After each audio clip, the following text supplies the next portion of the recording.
My name is Ashley Koirtyohann. I'm a shareholder here at RMWBH. I work out of our Frisco office, for those of you I haven't met. Just a couple sort of housekeeping items. The first being that we have had some intermittent Wi-Fi issues at the office today, not in the last half hour or so, so hopefully it won't be an issue, but if I cut out for a minute, usually it comes back on pretty quickly.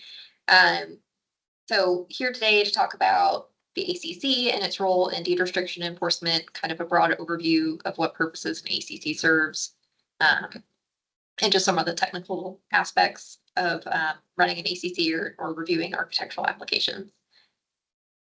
Let's see. Those of you who have attended our webinars before will be very familiar with this slide. I feel like such an attorney every time I talk about it, but this is our disclaimer. Basically, the information that we're presenting today is based on the law as it exists today. Case law is published every day in Texas, and so theoretically something could happen that would change what we're talking about. We hope not, but that could happen. So the information is presented for educational purposes and does not constitute legal advice. And if you need legal advice about your specific community or your specific documents, it's always best to talk to your association's attorney. And with that, so our agenda for today is we're going to talk first about architectural control guidelines. Then we'll move into whether or not your association needs an ACC, the approval process, denial process, and violations, and then how an owner delinquency on assessments or fines would impact the process. And I will say we refer throughout this slideshow to the ACC, the Architectural Control Committee, but it could be referred to as a lot of different names. Oh, sorry, somebody says it's not showing anything. Let me see if I can get this to work.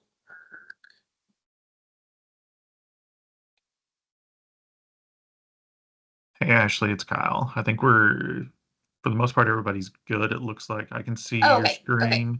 Okay. So I would advise that one person maybe Teams is buggy sometimes. You may have to drop out of the call, rejoin, check your display settings on your screen because it can get a little wonky. Okay, perfect. It's like I don't see anything to click. Okay.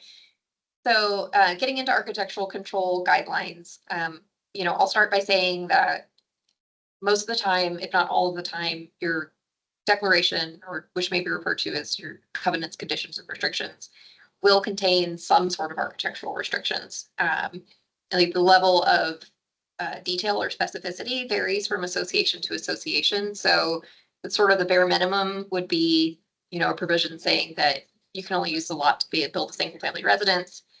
You could have something kind of in between where it talks about basic issues like square footage and height restrictions, all the way up to like the super detailed declaration that contains all the minutia about fencing and outbuildings and pools and all that.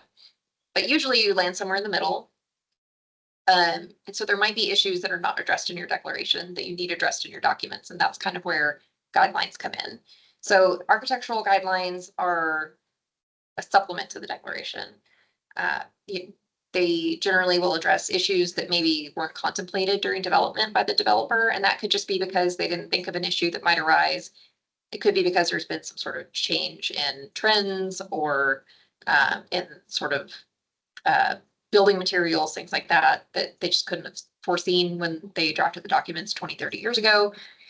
Or there just might be some ambiguity in the restrictions that can be clarified with the guidelines. So we like architectural control guidelines because they're a lot easier to amend and sort of adapt to just changing issues that may arise in your community, because these are typically adopted either by the board or by the ACC. Whereas if you wanted to go in and amend your declaration, that typically requires a supermajority vote for the owners. So, the nice thing about these is you can kind of come in and address issues as they arise that maybe you didn't think about before, or just provide more detail to something that is provided for in the documents. So a couple important notes when you are, like, say your community doesn't have architectural control guidelines right now and you want to adopt some, the guidelines cannot conflict with the declaration.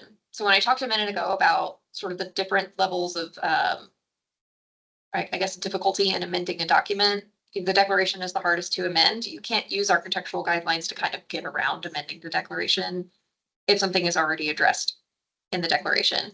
So really it's, the purpose of guidelines is to sort of add more layers of detail or clarify or address things that are not addressed in the declaration rather than changing something that is. And then the other thing is there are a number of statutes in the property code, or a number of statutes in the property code, as well as like in the elections code and a few other places, that limit an association's ability to restrict certain things. So most of those are contained in chapter 202 of the property code, that's where it talks about things like solar panels, display of certain flags, xeriscaping, roofing materials. You want to be sure that your guidelines also, not only don't conflict with the declaration, but don't conflict with state law.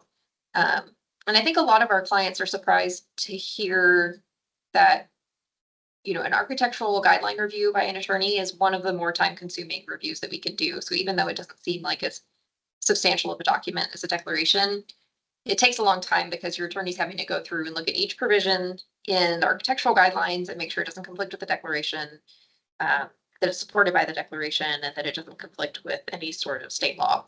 So it is pretty time consuming.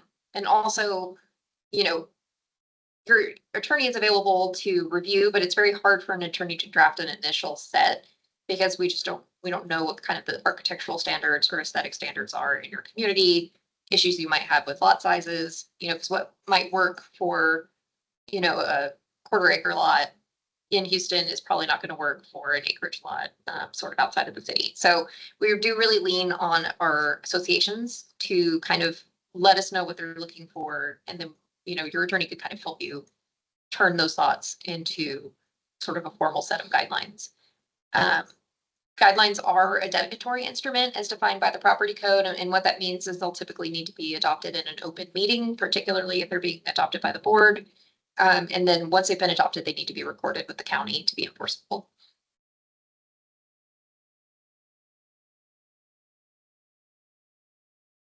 So sort of what is the purpose of architectural guidelines?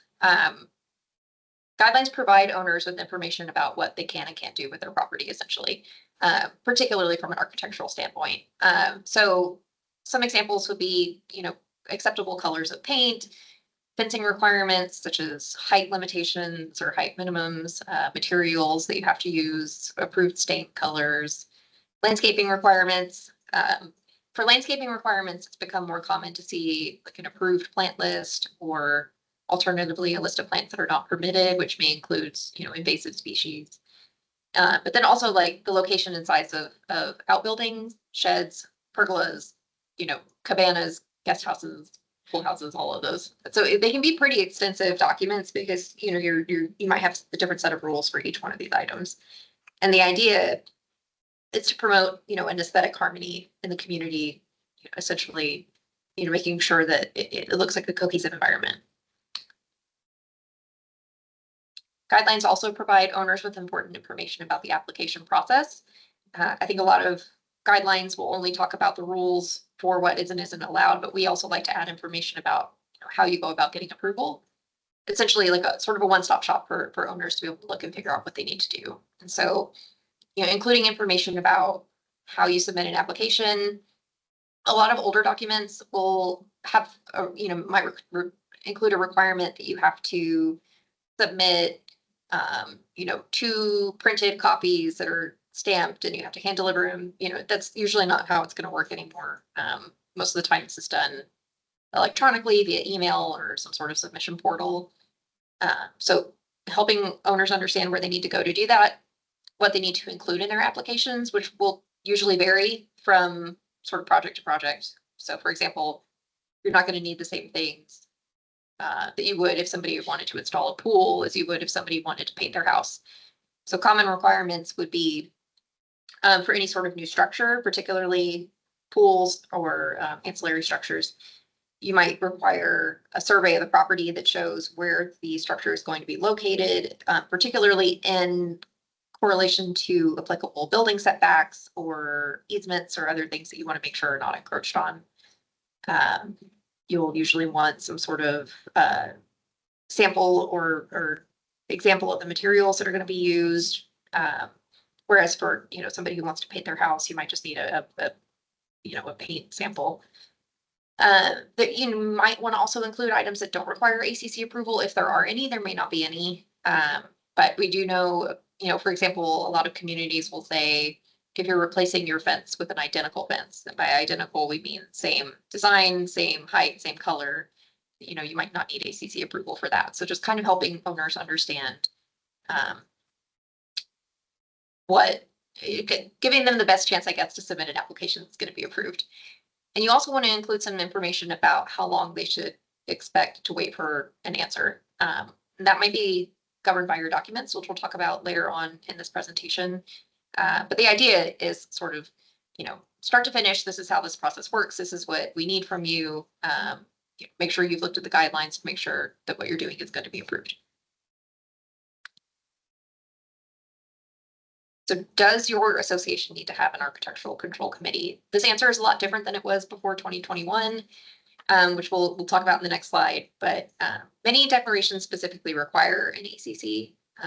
As I mentioned, it might be referred to as an ARC, architectural review committee, architectural committee, architectural reviewer. There are a lot of different there's a lot of different terminology that might be used, but if your documents require a body that is responsible for architectural review, then you want to make sure you have an ACC established.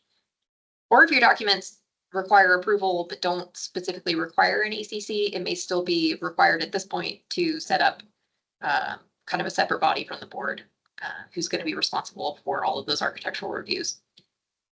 So when I mentioned 2021, why it's important, the legislature adopted section 209-00505 of the property code in 2021. It became effective on September 1st of that year. And it only applies to single family communities with more than 40 lots.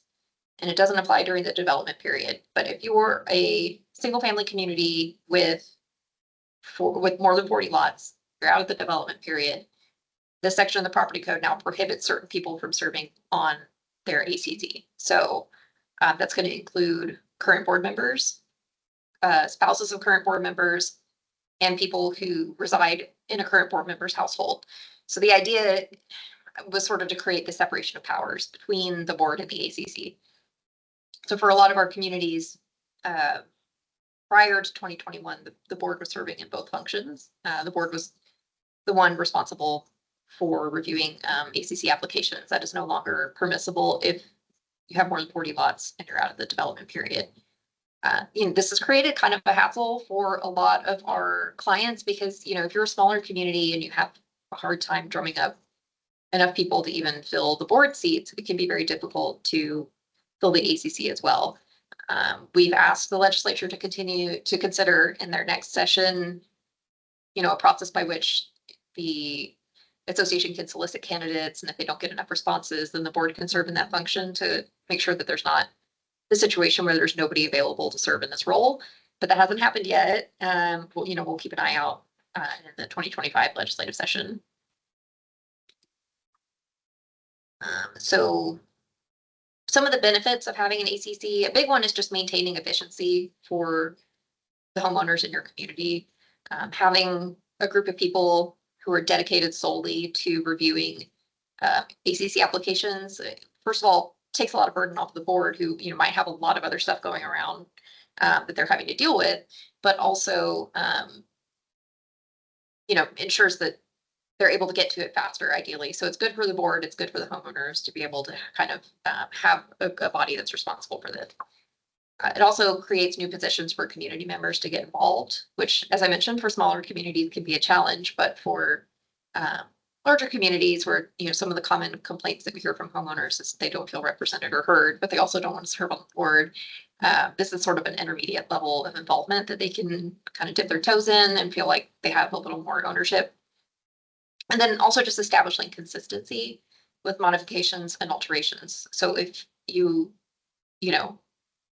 ideally can keep at least one person kind of on the ACC, sort of like we do staggered terms for boards. It's ideal to have somebody stay on for continuity for some period of time, and that way, you can ensure that that body is kind of making decisions consistently.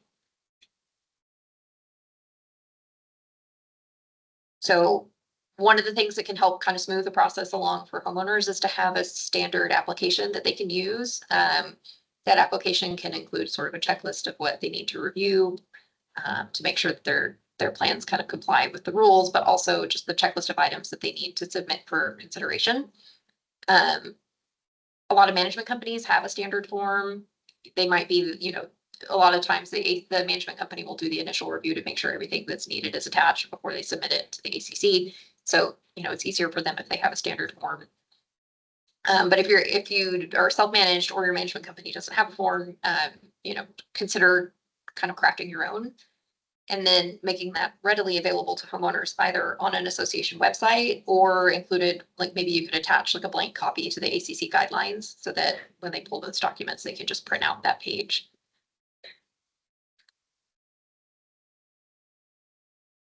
With respect to the approval process, denial process violations, it's key to make decisions reasonably promptly. I'm not saying, ACC members should be available 24/7, but, making sure that applications aren't sitting for a long period of time. And that if an application is missing information, that the ACC is pretty prompt in requesting the additional information that it needs. And you also want to be mindful of these automatic approval or denial provisions that may be in your documents. It's become very common. I would say the trend in the past leaned more towards automatic approval, meaning it might say, for example, if the ACC fails to act on plans within 30 days, those plans are deemed approved. I think it's kind of swinging back the other way now, where more drafters are calling for automatic denial to prevent, unapprovable items from kind of slipping through this way. Both have their pluses and minuses. The idea behind an automatic denial provision is that if something wouldn't otherwise be approved, it doesn't get approved just because the ACC, maybe it slipped through cracks or they didn't get to it in time. And the argument for automatic approval is that, maybe it's not fair to ask homeowners to wait for a long period of time while the ACC kind of drags its feet. So you do want to be aware of those provisions in your documents and make sure that, so say, for example, it's 30 days for automatic approval or denial. You might want to try to have the ACC meet, no less frequently than every 30 days to make sure that they're getting to these applications on time. So if you're going to deny an application, if the ACC is going to deny an application, in that same statute that was adopted in 2021, only this time under subsection D, the legislature had said that you have to send a denial letter that includes the basis for denial in reasonable detail and any changes, if any, that could be made basically to make the application approvable. MSB, I have a little typo here. I cut off the end of that sentence, but it has to be provided by certified mail, hand delivery, or electronic mail. And it also needs to include sort of a disclosure that the owner has 30 days from the date that letter is mailed or sent to request a hearing, essentially appeal the ACC's decision to the board. When we talk about the basis for denial, or ideally this would be a citation to a specific rule, which is why we like our ACC guidelines to be as detailed as possible. A lot of ACC guidelines will include, essentially a catch-all provision that basically says, the ACC has the authority to deny plans if they think they don't, if they're not in aesthetic harmony with the community or some other sort of more vague language to ensure that maybe something that's not covered in the guidelines doesn't get through. But it's ideal to be able to point to a specific provision of governing documents, either the declaration, the guidelines, whatever it may be. So I guess we'll use an example. If a homeowner applies to install a fence on their property, let's say it's going to be a 7-foot fence and it's going to be, the color they want to stain it is like a lighter color. But the guidelines say that the fence can't be more than 6.5 feet tall and it has to be stained like the specific dark color. The denial letter would say the basis for denial is that the rule number whatever of the guidelines says that fences can't be more than 6.5 feet tall and that they have to be stained the specific color. So the changes that can be made to the application for it to be approved would be to lower the height by 6 inches and to change the stain color. So that's kind of what that would look like. If the owner does appeal to the board has to have that hearing within 30 days of the date that request is sent. And the owner is entitled to know the date, time, and location of that meeting 10 days in advance. So let's say you want to hold a meeting on day 30, that notice of the meeting date would need to be sent to the homeowner on no later than day 20. Either party can request a 10-day extension, and then any additional extensions after that have to be agreed to by the parties. So either the board or the homeowner can kind of unilaterally say, I need a 10-day extension. The other party has to honor that. But beyond that initial 10-day extension, it has to be agreed to. On rare occasions, you might need to grant a variance to the written rules. And I'll kind of talk about a general exception, or I'm sorry, an exception to the general rule at the end of the slide. But a variance is essentially the ACC or the board, whoever has variance authority in your documents, saying, this is the rule, but what you're submitting would violate the rule, but we're going to let you do it in any way for whatever number of reasons. Variances need to be thoroughly documented. Our preference at RMWBH is for them to be reflected in a written, recorded variance. One of the reasons for that is it makes it a lot easier to keep track of what hasn't been done in terms of variances on the property. That kind of helps with the issue of, say, for example, your association switches management companies and some of the records get lost in the shuffle. Just make sure that there's always a recorded copy with the county if an owner is claiming that a variance was granted. The general rule is that a variance should only be granted if the restrictions give the association specific authority to grant the variance. And most of the time, the documents will provide that that's the board's authority, but there are times when that authority is granted to the ACC, and there's times when there's no variance authority at all. The variance authority in the documents might also be limited to certain situations. So it might just be like, well, this is against the rules, but we think it'll look fine, so we're going to grant a variance. A lot of times it's limited to if there's a topographical issue with the property, if the lot is laid out in a way that doesn't make compliance possible, or would dramatically increase the cost there. So you want to be sure if you think you're going to grant a variance that you're taking a close look at your documents and kind of looping your association's attorney in if you need to. The exception to this general rule would be a reasonable accommodation under the Fair Housing Act, which isn't technically a variance, but it is in the sense that it varies from the rules. That would be if you have an owner with a disability who needs sort of an exclusion from an applicable rule to give them the equal opportunity to use and enjoy their lot. So for example, maybe there's a restriction on how wide your driveway could be, but an owner needs a wider driveway to be able to accommodate a wheelchair accessible vehicle, things like that. Even if you don't have variance authority in your documents, federal law would trump that essentially. So if you think you might have a fair housing issue where you need to grant a reasonable accommodation, that's a really good opportunity to get your attorney involved. Not only for, documenting the accommodation, but also there's very specific issues or very specific guidelines about what kind of documentation you're allowed to ask for, what questions you can ask. So just making sure that you're working with your attorney on that sort of issue.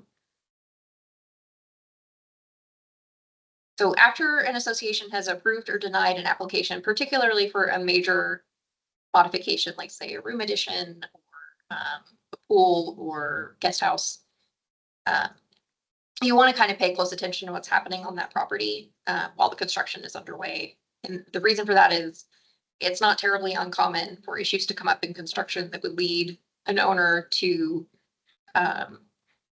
make a change that wasn't approved, essentially. So let's say they're building a guest house, they were going to use a certain material for the siding. There's supply chain issues, that siding's no longer available. They kind of take it upon themselves to switch out the material without going back and submitting a revised application. You want to make sure you're catching those issues. And that if you do notice these issues, that you're acting on them, pretty quickly. I'll talk on the next slide a little bit about what your options are in extreme circumstances. But the idea is if it's significant enough to end up in court someday, judges kind of look, they kind of frown upon associations that drag their feet when they know a violation is occurring, but wait to say anything, particularly if the owner is continuing to spend money and resources. So I guess the most extreme example would be an owner, buys a vacant lot. They're going to build a home on it. They don't get approval for it. The association sees them laying the foundation and knows that they're doing something that's unapproved, but wait until the home is completely built to say, this isn't approved. It doesn't comply with the rules. You need to tear it down and start over. Like in most cases, a judge is not going to make a homeowner do that. So, making sure that you're documenting these issues early, that you're approaching the owner early to, alert them to the fact that this violation exists. And, making sure they understand, and this is something you would want to include in your guidelines, that if their plans are approved and they're going to change in any way, that they need to come back and seek approval again before they just kind of unilaterally make that change.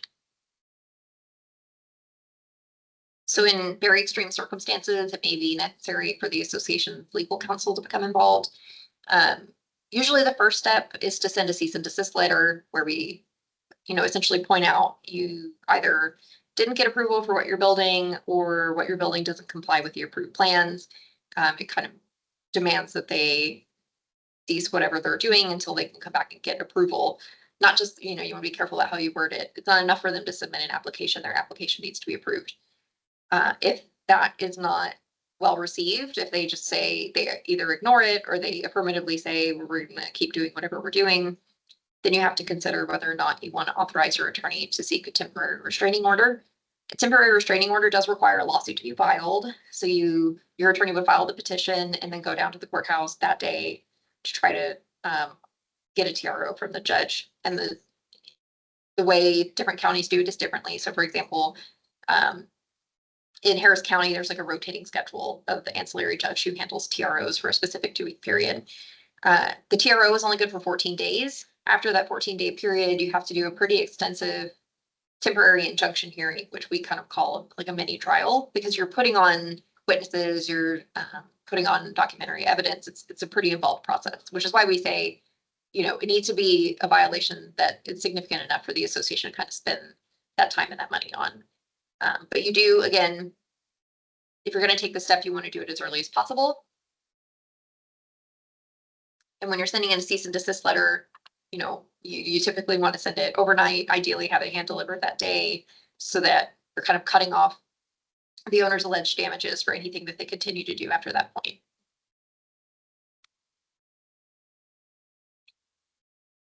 Our last kind of topic before we get to everybody's questions is responding to homeowners with delinquent fines or assessments. Oftentimes we'll see a board or an ACC saying, well, we don't want to, or we kind of want to put this application on hold. We don't want to review it because this owner is delinquent on fines or assessments. That's going to be controlled entirely by your governing documents. It's not super common for a declaration to allow an association to withhold a decision on an ACC application because of this, but it does. I mean, they do include that provision sometimes. So just making sure that you're looking at your documents to see whether that's allowed. And then, if there's no provision that says that you're allowed to do that, you need to probably go ahead and process it the same way that you would with any other owner. Again, if you're not sure if your documents allow this or not, certainly talk to your association's attorney and they can provide some guidance. The key takeaway is that, an ACC is important for function of any POA that has any sort of architectural review authority, particularly for those lots outside of the developer period with more than 40 lots where you need to have a separate body from the board making those decisions.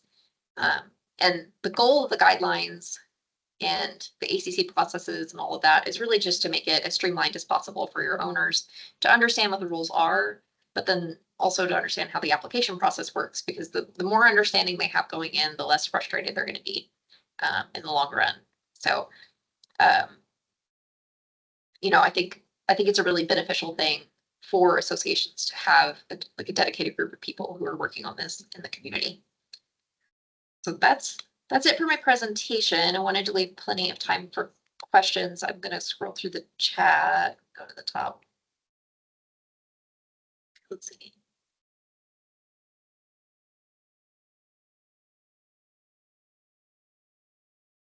Are architectural committee requirements the same for condos as for single family homes? No. So that provision of the property code that talks about the separation of powers between the ACC and the board is only for single family associations. So in condos, unless your documents provide otherwise, the board could be the architectural review authority. There's also some good language for post-Tuca, or so like associations where the declaration was recorded on or after January 1st, 1994. There's some good language in the property code about the right of the board to promulgate rules regarding the appearance of the condo. So, there's a lot more statutory leeway for condos than there is for single family associations. If the ACC makes a decision and it's challenged, would it be elevated to the board of directors for final decision? If the ACC denies an application and that owner appeals to the board within the 30 days, then yes, that would be elevated to the board, and the board could either affirm, overturn, or like otherwise modify the ACC's decision based on the hearing. The way the statute is worded, there's been a sort of a disagreement in the legal community about whether or not whether or not the board has the right to overturn an approval by an ACC. I think not. I think the statute is written to allow the ACC to overturn denials because that's what's getting appealed. It's very unlikely that a homeowner would appeal an approval. But again, you certainly talk to your association's attorney about that because there is sort of a split among attorneys about whether or not overturning an approval is allowed. If nothing is appealed, then arguably under the statute, the board does not have the right to modify or otherwise change the decision that the ACC makes. If a new guideline has been created to screen cargo lift bases since the CTRs were vague, will this hold up in court? Also, once this new guideline has been filed, will it only apply to new projects submitted, or can it be enforced for already completed projects? It's hard to know for sure if it would hold up in court without seeing the documents in the rule. If it doesn't directly conflict with the declaration and you have clear authority to adopt rules, I think it's likely that it would hold up in court. Usually, when we talk about screening for public view, you might want to include some details about screening materials and things like that. But, generally speaking, I think that's fine. The vast majority of the time, new rules are only going to apply prospectively to new projects. It's very hard to go back and make an owner who has already done something change it. Again, it's a kind of a fact-specific inquiry, so you might want to talk to your association's attorney, but the general rule will be that it's only going to apply on new projects. Does the attorney step into the role of the ACC when board members are the only volunteers? Typically not. I know our firm does not offer that service. One of the reasons is that it makes us what we call a fact witness. So if a decision of the ACC is ever challenged, it would preclude us from representing our clients if we also served as the ACC. There are services you can pay for. Either some architects will offer services, some management companies will offer services where you can essentially have a paid person come in, and if you can't find any volunteers to handle ACC applications. You do need to be careful about, if you're looking at that, making sure that your governing documents don't require that the ACC members be homeowners. And another thing I probably should have mentioned is that how somebody is appointed or removed from the ACC will depend on your documents as well. Most of the time, the board has the authority to approve and remove members of the ACC, but there are some rare documents where it's based on a vote of the homeowners and they serve for a specific term. So just being aware of what your documents say about that. If an association only has one ARC member, can the management act as another vote to approve or deny? If your documents require a certain number of ACC members, that is an option you could look at, appointing somebody from the management company to the ACC. A lot of documents might not require a specific number of people, so you might be fine with one, but one isn't ideal. It's ideal to have, obviously multiple people, and ideally an odd number of multiple people to break ties. Are there examples of ACC guidelines that can be sent out as a starter document? There Usually what we do when a client of ours wants to start drafting their own and they're looking for examples is, we'll find a recorded set so that it's not any sort of privileged information, a recorded set of documents for a similar community. So we'll try to kind of figure out, are these townhomes or detached single family? Are they, kind of what aesthetically are they looking for? What level of involvement? How detailed they want to be? And then we try to find something comparable. So there's not really like a one size fits all form or sample because it's so highly specialized for each community, but we can certainly provide, examples once we know a little bit about what you're looking for. Are guidelines the same as policies? Yeah, I mean, I think it's kind of a semantic thing to call them one or the other. They're adopted in much the same way, usually, particularly if the board is the body with authority to adopt the rules, it's going to be adopted in the same manner as a policy. They're just titled differently, but both have to be recorded, both have to be adopted in open meeting. Neither can conflict with the declaration, things like that. So yes, very comparable. Do we have a fact sheet about the ACC? I'm sure we have done an article on our newsletter at some point. Kyle, do you happen to know if we've ever published anything that they could refer to? I mean, we've published several articles on the ACC, Ashley. I mean, Okay, if they just go on our website, there's a little search icon in the top right-hand corner. Click on that, type in ACC. You'll see some articles pop up. perfect. And also a great opportunity to plug. We do have a webinar that goes out. So if you want to sign up for that, you can get that directly into your inbox. Let's see. While under developer control, are we required to have an appeal process for an ARC denial? Not by statute. Your documents might provide for something like that, but that the entirety of 209-00505 is inapplicable during the development period. So generally speaking, the statute is not going to require you to allow for an appeal. When a board majority reverses in whole an ACC denial of a homeowner variance request in the 209-00505E through I hearing, does the board later have to announce the decision at an open board meeting under 209-005-1H7? Okay, so I don't want to misquote it, so I'm going to pull the statute up. I believe what they're referring to is there's a provision of 209 that talks about certain items that have to be done in an open board meeting. And one of those is an appeal of an ACC denial. So let me pull that up real quick.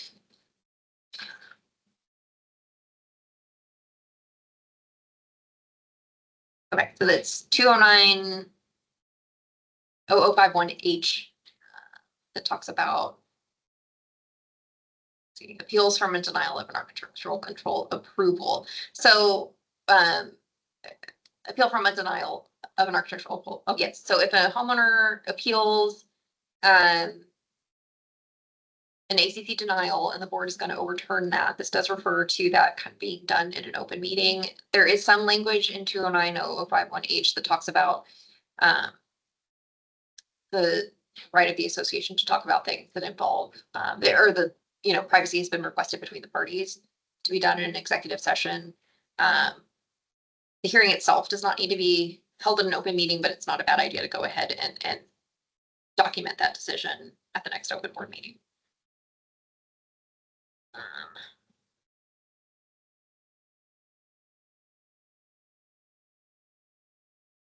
What's the ideal involvement between the management company and the residential ACC when the ACC has sole discretion to determine whether a condition or object is in violation of the restrictions? Is the ACC privy to such notices? So, as with any sort of board decision, for example, where the board has the authority to make something, the management can certainly provide input. Particularly if an ACC is asking the manager, like, what's the rule that applies here, kind of guiding them in the right direction.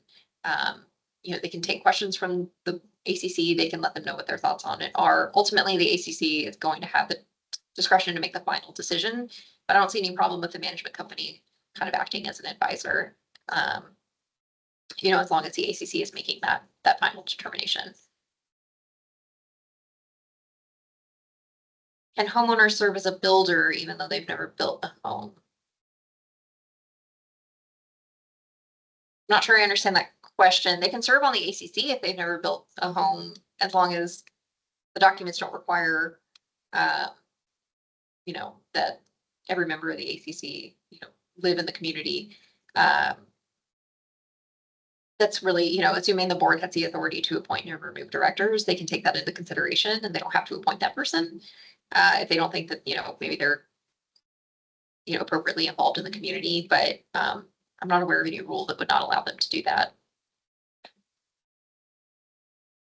If the owner is on the ACC, can they still vote? Can the board deny something approved by the committee? So I think what this is talking about is if a homeowner who sits on the ACC is submitting an application for their own property, they should be recusing themselves from that decision. So if you have 3 ACC members, the person applying is one of those 3 members, they would recuse themselves, and the 2 remaining ACC members would make the decision. But they can certainly, they would have the right as any other homeowner to appeal that denial if the ACC votes to deny their plans. Can the board deny something approved by the committee? This is kind of what I was referring to earlier, where there's a bit of a disagreement. I think the reading of the statute that is most, correlated with what the legislature was trying to accomplish. I think the intent is for the ACC to be able to, for the board to be able to overturn an approval. But it hasn't really been fleshed out by the courts yet. We don't really know what like a judge would do with that statute, because it hasn't had an opportunity to make its way up through the appellate process. So if you have a specific issue or situation in mind, always best to go ahead and run that by the association's attorney, and then kind of act accordingly. If the board wants to modify the common areas, so should they submit an ACC before they move forward with modification? Usually not. Again, this is going to be kind of, I hate to keep, I feel like it's my mantra during this presentation, but it's really going to depend on what your documents say. Most of the time, ACC approval is only required of homeowners who are modifying their lots.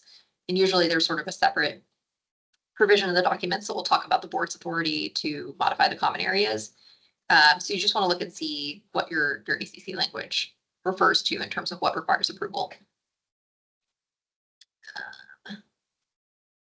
Can you email me the slides so I can review it with the ACC?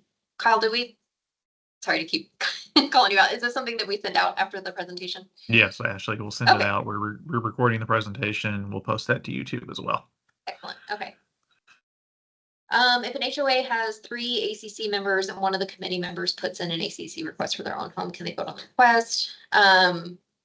Yeah, so this is kind of the situation we were talking about. You shouldn't be voting on your own property, so they would need to recuse themselves. Can we move forward with this request if one of the 3 committee members approves it? That's where it gets kind of tricky. It'll just depend on what because 1 out of 2 people is technically a majority. So, usually it would be ideal for both to approve it, but it just depends on what sort of approval level your documents require, but potentially. If the documents say the committee has 30 days once all information is received and the committee asks for additional information, do the 30 days reset from when the additional information is provided, or is it still based on the initial request date? So when you have a sort of automatic approval provision, which it sounds like this might be, and the ACC feels like it doesn't have all the information it needs, one option is to just deny the application. And the reason is that, we require this additional information. The owner submits a new application with the additional information, and the 30-day period resets. Another option is to say, we're missing this information. You need to give it to us by this date, or it's going to be denied. And that way you kind of have some basis for a denial when you're getting close to the end of that 30-day period. You could also argue that, the 30-day clock never starts if a complete application hasn't been submitted. So if what's missing is something that's always required, I think you can make that argument. If what you're asking for is something above and beyond what's normally required because of the specific situation, maybe that 30-day clock doesn't reset, and you want to kind of cover your bases by denying if you need to.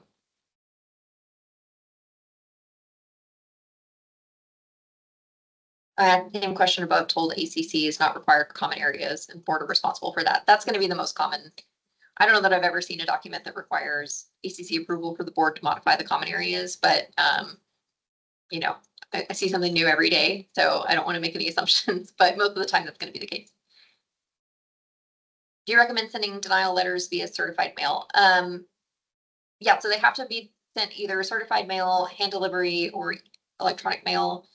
What I like about a certified letter is that you have some sort of record of delivery attempts and things like that. We do like to send it, if you're gonna, just generally speaking, when we're sending a certified letter, we like to also send it regular mail, because that way we know a copy is ending up in the homeowner's mailbox, even if they don't accept the certified delivery.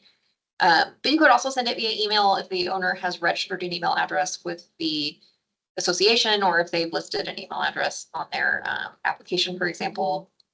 Maybe turn on read receipts so you can show that they opened it.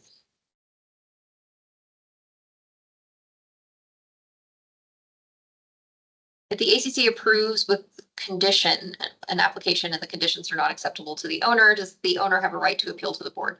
So a conditional application where you say, you know, your application is approved as long as XYZ, and there may be not things that were part of the original plans. I think that could be construed as essentially like a partial denial. So I think the owner would have the right to appeal the conditions to the board, since it's not a flat out approval of the plans that's submitted.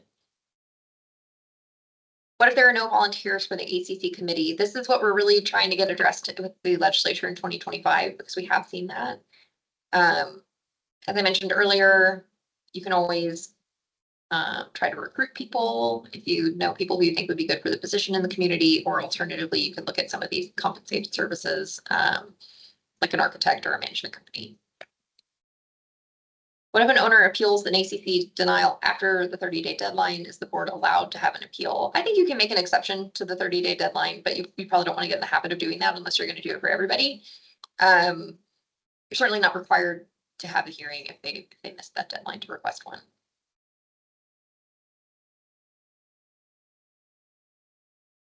If the board's not allowed to overturn a committee decision, what is the sense in appealing? So the statute does explicitly allow them to overturn a denial, which is usually what's being appealed. And for the most part, a homeowner's not going to appeal an approval. So, but the board does have the right to overturn a committee decision if it's a denial that was appealed by the homeowner. Can the board and ACC be advised if there's no information in the guidelines, then they should not approve, i.e. whitewash of brick on the outside of homes?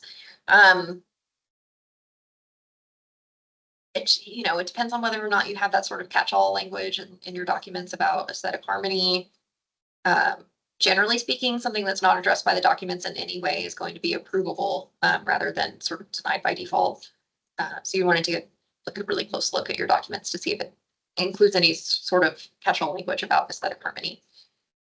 Particularly if there aren't any other homes in the community that have made that design choice. If we have associations right now where we have board members serving on the architectural control committee, what actions are we supposed to take? So if you're subject to 209-00505, so you're a single family community, more than 40 lots outside of the development period, and you have board members serving on the ACC, the best thing you can do is just call for volunteers to form an ACC. You might want, depending on the level of involvement they're going to have, you could talk to your attorney about drafting like a committee charter, but for the most part, you just want to appoint. You want to find people to appoint to create a separate ACC.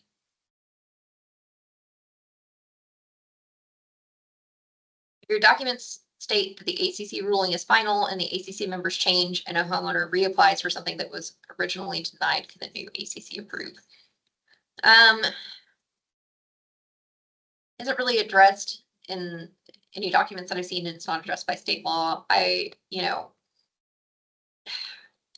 generally not a fan of the idea of this sort of uneven application of the rules. So if a prior ACC denied it and their reasoning was clear, and it wasn't, hasn't been superseded by a new statute or a new rule or anything like that, I think you would generally want to uphold the denial. But if a new rule has been adopted that would make that denial no longer accurate, then you can certainly reconsider. So maybe you used to not allow something that is allowed now. I think that's sort of a different situation.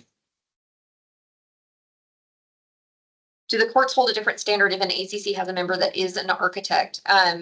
Potentially, I think, we've got some good presentations out there about sort of the standard of care of a director and why it's not ideal for a director or a volunteer with an association to kind of put on their professional hat in those roles. It could potentially impact their volunteer immunity. So yes, I mean, it is certainly possible that a court or a judge could expect more out of an ACC member who is also an architect, but we try to make sure that it's clear that they're kind of separating those roles. Do we get CE credit for CMCA certification for attending? I believe so. Kyle? Yes. Yes. Okay. What about retroactive denials? If they didn't get ACC approval, but is against the documents, can we make them tear up the slab? The manager was our ACC and never did any maintenance reviews, slipped to the crack 6 years ago. Is it worth it to fight them and make them remediate? The first thing I'll say is that you have as for any other deed restriction violation, which unapproved, improvements would fall into that category, you have a 4-year statute of limitations. So if it's been 6 years since they did that, probably not, just from a statute of limitation standpoint. But this is why we talk about how important it is to kind of get involved quickly. So ideally, and I know it's like, this doesn't help you now because it's already happened.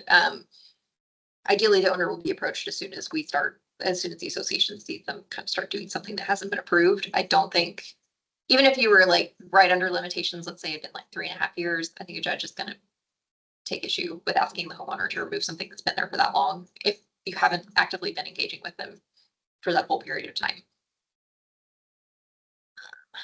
In Texas, is the ACC person required to be an architect or an engineer? No. A lot of our associations will sort of contract with an architect or an engineer that they can consult with if they have a particularly complex application, like a completely new build of a home, for example. But they're not required to have those sort of qualifications to sit on the ACC. Most ACC members are not going to be professionals in the sort of engineering, architecture, or construction business. Do ACC guidelines have to be recorded in the county deed records if they are posted on the POA website that is publicly available? Yes. So the property code, let me give you the exact site. Section 209, 002.4 defines a dedicatory instrument. It's basically every document that kind of covers the establishment, maintenance, or operation of the subdivision. And those are required to be on record with the county. So you do want to be sure that your rules are recorded with the county. Part of that is that they'll get caught in the title process. When a new owner is purchasing a property, the title company will catch that. And it should be provided to them at the time of closing, if not before. But just generally for compliance with the property code, you want those to be recorded. Can the board be responsible for training members of the ACC? Does this directive have to be codified in the governing documents? I don't generally see a problem with the board kind of giving an overview. What we've seen a lot of boards do since this statute was adopted that required them to be a separate body is adopt not like a code of conduct's not the right word, but basically a document that kind of provides some guidance to new ACC members. Your attorney can also assist with that. In the same way we do a board orientation, we can do, your attorney can do an ACC orientation. I don't think it has to be codified in the governing documents, but it would be hard to make an ACC member comply if they don't want to, if it isn't. So to the extent you want to be able to make people do this, it would be ideal.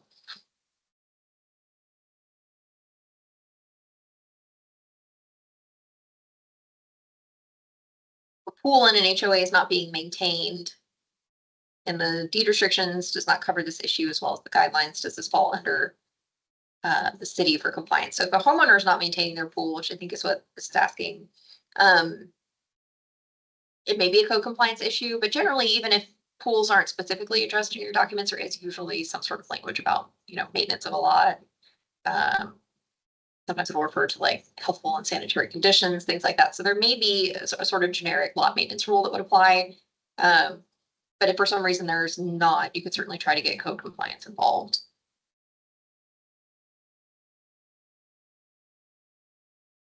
Okay. The owner installs storage building without ACC approval and then submits application. It's denied by the ACC. Owner files an application to the American Arbitration Association for mediation before receiving the notice of violation and having a hearing. Does the board have to participate in the arbitration hearing, or can it decline? That's also going to be governing document driven. A lot of documents these days will contain sort of an ADR provision or a dispute resolution provision, but most of the time, this is the kind of claim that would be carved out of that. So for example, when we draft an ADR provision, we exclude assessment collections, deed restriction violations, and architectural matters. So depending on the language of your documents, you might have to participate, but I think it's unlikely. Even if you do have an ADR provision, it probably carves out this sort of dispute.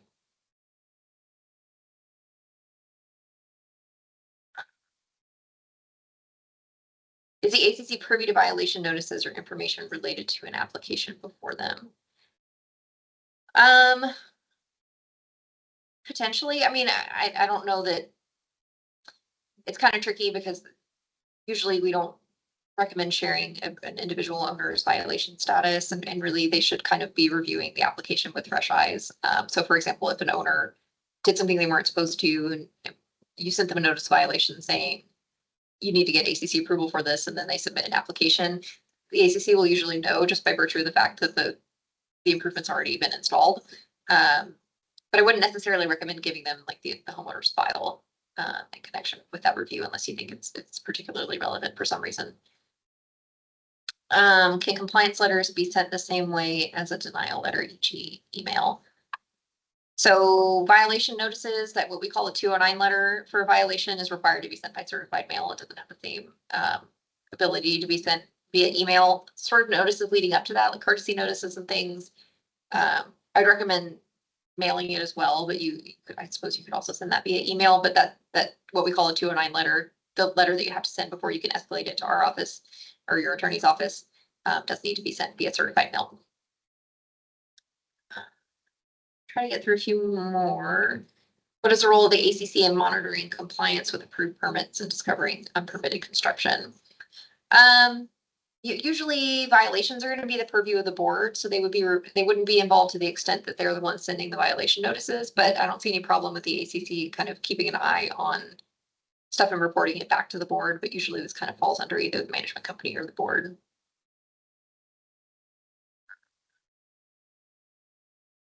Is the ACC allowed to make new ACC guidelines even if the AEC charter does not allow them to do so? Potentially, this is going to depend on where your property is located, because there is some authority to adopt rules regarding the appearance of those will be adopted. There's some authority for the board to adopt guidelines about the appearance of the property if you are in an association that's subject to Chapter 204, which I believe is currently Harris County, Montgomery County, Galveston County. Otherwise, you're going to need to depend on your governing documents to create that authority.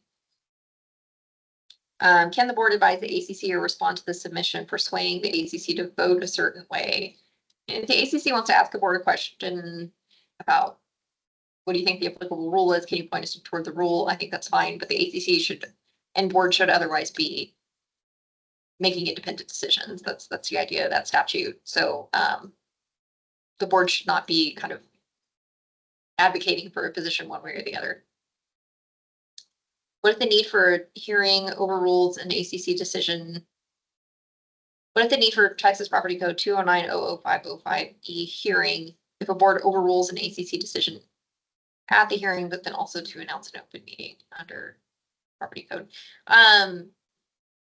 There didn't used to be a statutory right to appeal in hearing. 209-00501 basically said if there was an appeal and the board was going to make a decision about it, it needed to be made in an open meeting, but 209-00505 sort of codified an owner's right to an appeal. Is there any reason for a management company to withhold the approval or denial letter that the ACC had sent from the ACC seeing, or is there any regulation that the ACC may not see previous homeowner requested approvals or denials? I'm not aware of anything that would prevent the ACC from seeing that. Again, there could be something in your governing documents, but usually the ACC is providing the information for the denial, so I don't really see a problem with them having access to that.